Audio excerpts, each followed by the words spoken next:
Hey guys, it's Jason with Kentucky Sustainable Living. I ran across a video the other day that was pretty interesting to me, and I think I'm going to link it down below. The name of the video is Protein is Not Protein. It talks about the differences between plant-based proteins and animal-based proteins. It really got my mind thinking about your preparedness food storage, the food storage that you got, your long-term food storage, and the protein values in it. I'll link the video below. I think it's like a 15-minute video, but it's really worth the watch. I'm not going to get too deep in the weeds on it. It's better, that guy does a great job explaining it and about your plant-based proteins and how they're not equal to your animal-based proteins. But what we've got, all right, I'm back. But what I found about the food storage, excuse me, the video is talking about, like I said, how the differences between the plant proteins and your animal proteins are totally different. And essentially, you've got to eat a bunch more plant proteins as opposed to animal proteins to get the same amino acids. There's 9 essential amino acids that you need. That makes the complete protein.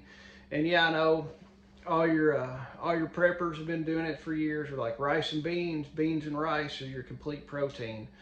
And yes, that's true, but you've got to eat a ton more of that to get the same amount of protein, the same amount of complete protein with the same amount of amino acids as you would if you're just going to eat meat. So I'll kind of go over some of the stuff he put in this video.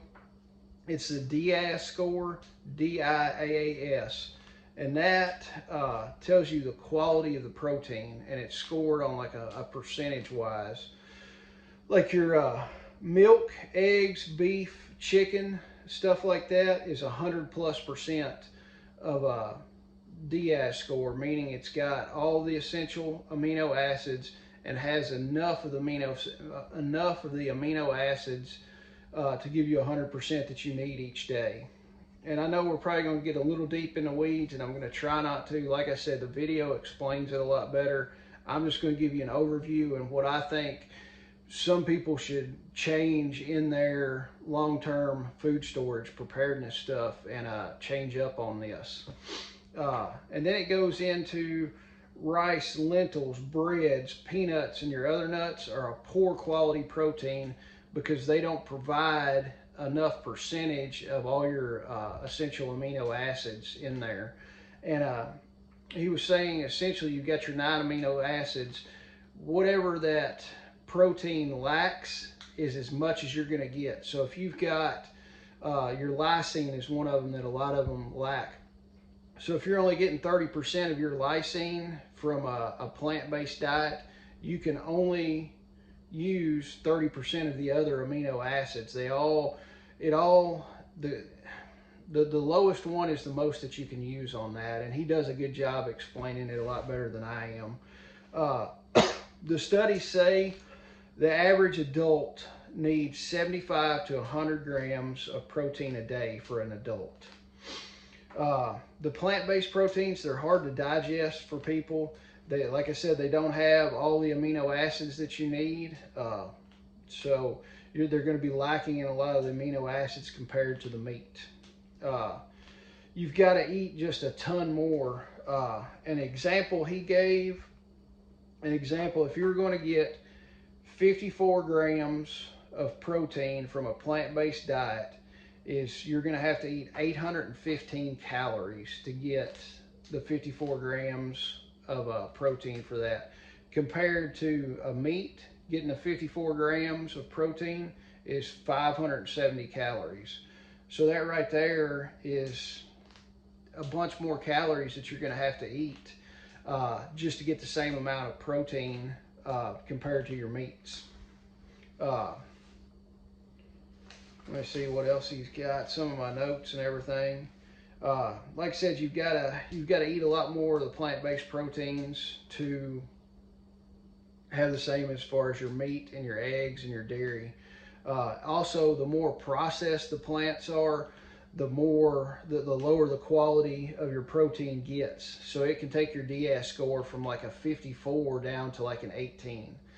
So what kind of I'm looking at, and what it's gonna, the way it will affect, that I think people should look at it for a preparedness aspect, is I know everybody is stocking up beans and rice and beans, because it's cheap, it's got your complete proteins, and a lot of people are basing this on a 2,000 calorie a day diet, to where essentially you're probably going to have to eat 3,000 or better calories a day of rice and beans just to get your usable protein that you need a day. And nobody is just going to be sitting around on the couch, you know, in the zombie apocalypse doing that. Nobody's just going to be sitting around. You're going to be working hard. You're going to be going at it. You're going to be doing stuff every day on your homestead, at your property, cutting firewood, tending to animals, running security patrols, stuff like that. So in reality, 2,000 calories a day is probably not going to cut it. You might be starving if you're doing that much work. So the people that are just planning on 2,000 calories a day, first off, you're probably going to need more calories in that a day. And when you're planning that, don't just say, hey, I've got a 7-year-old and a 9-year-old, we can plan on 1,000 calories a day. Go ahead and plan for each person in your group as an adult, and then that gives you some leeway. And they might be 7 and 9 now, but it might be 3 to 4 years when you need that. So you're going to have to adjust, and you've been planning on a 7 and 9-year-old, and now you've got, you know, 13 and a 15-year-old, and they're going to need more calories. So when you're planning your food storage, treat everyone as an adult for your food storage. But back to the complete protein things, like I said, rice and beans, you're going to have to eat a lot more calories, rice and bean wise, as opposed to if you're planning on storing meats to get your complete proteins. So that's what I'm getting at. Yes, rice and beans are cheap, easy to store, keep forever. But in the preparedness aspect, you should start storing a lot more dairy, eggs, and meat. I know I've stored a lot of eggs, I store a lot of meat, and quite a bit of dairy. That's just because I eat a lot of that. I'm a meat eater. I don't get a lot of, I've started keto and carnivore, and so I eat a ton more meat than I used to, but even before that, I was a big meat eater. So start looking at your food storage. Incorporate more meats, canned meats, you know, tuna, chicken, roast beef, all that stuff. Start putting that up. If you can, buy freeze-dried meat. Can the stuff yourself. One of the big things, I mean, if you've got enough land and some acreage, get a flock of chickens.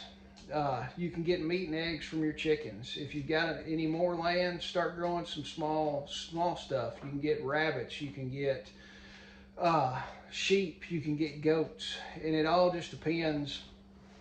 And I'm not trying to scare anybody and tell them the world's ending right now or anything like that.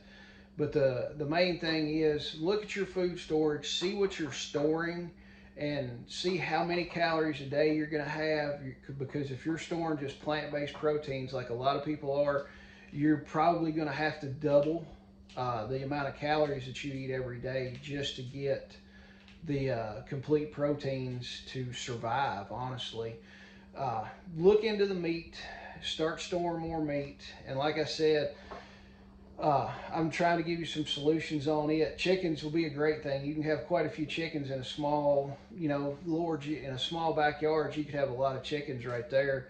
That's going to give you a lot of protein right there that you really don't have to store. I mean, keep your protein, keep your meat on the hoof. We do that a lot here. We've got lambs that we can butcher at any time. Most throughout the year, we got lambs we can butcher whenever to have ready-made meat right then, that we don't have to worry about freezing or freeze drying or canning. So look into that. Look at your food storage, and like I said, look at that article. It really goes in depth and really gets in the weeds. Watch it, and then take a good look at your food storage. If you like the video, like and subscribe to it. leave some comments down in there, and I hope this helps y'all on your food storage. Thanks for watching.